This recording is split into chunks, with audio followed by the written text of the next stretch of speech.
Hi, I'm Tim. Welcome to Watchbox, and thanks for logging on. If you love this watch, email me, tmosso@thewatchbox.com. It is your purchase and pricing email question line for buying this or any watch you see on any Watchbox platform. Please reach out to tmosso@thewatchbox.com for purchase and pricing details.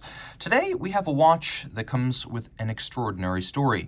The watch, of course, is the IWC Ingenieur Automatic. It's the reference 3227-07, but what really sets this apart is that it was part of a pair that you could purchase from IWC and Mercedes-Benz AMG. Back in 2005, this 55-piece limited edition was offered as a purchase option, an accessory to buyers of the Mercedes-Benz CLS55 AMG IWC Ingenieur Edition. That's right, the car was named after the watch, and the watch was offered exclusively to buyers of the car. So how many? Well, of course, it's the CLS55, so 55 cars were made available, and up to 55 watches were offered to those buyers. Now, the watch was also part of a redesigned IWC Ingenieur line for 2005.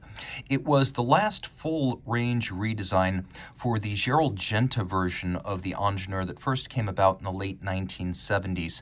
And for a lot of folks, this is the true Ingenieur. It's also beautifully equipped.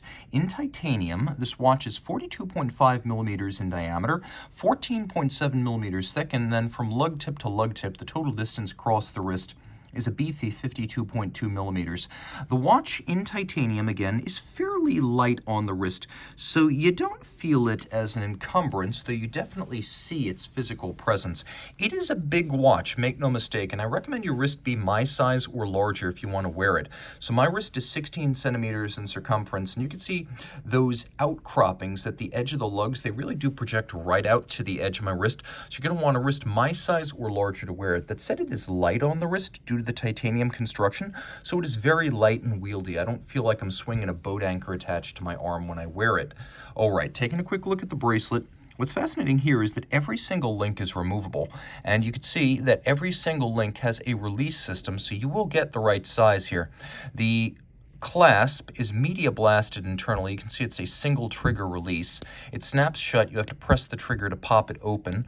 The case and the bracelet are all media blasted, so a matte finish that's actually fairly easy to restore. One of the nice things about these matte finishes is that if they do have marks on them, when they go back to the factory, you can re-media blast a media blasted watch without necessarily removing material, so I always like that fact. Of course, the integration of case, lug, and bracelet was part of Gerald Genta's purple streak back in the 70s at the height of his powers, and this Ingenieur comes from the same line as the Audemars Piguet Royal Oak and the Patek Philippe Nautilus, the same designer, the same golden period during which he could seemingly do no wrong, and he was copied endlessly by others. This is not a copycat design from our current era of integrated bracelet sports watch worship. This is the real thing.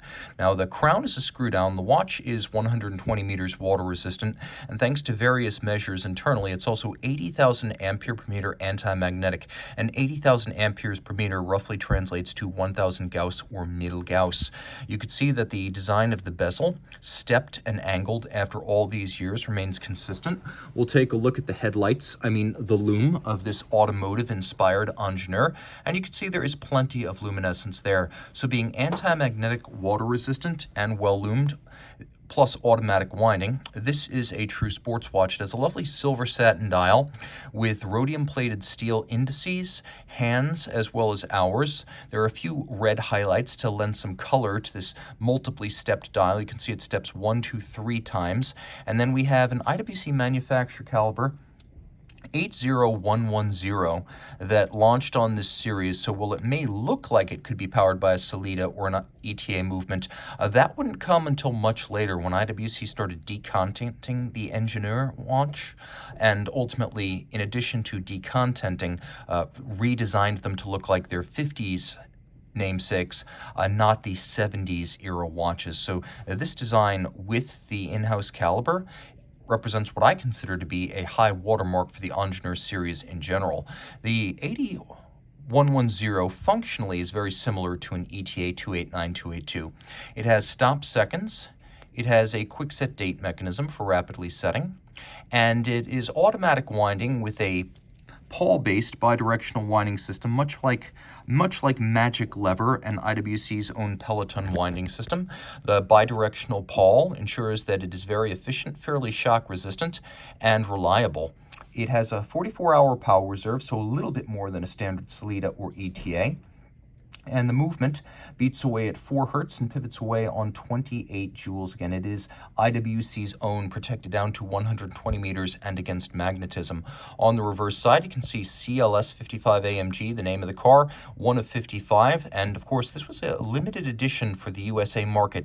And not just the watch, the car itself.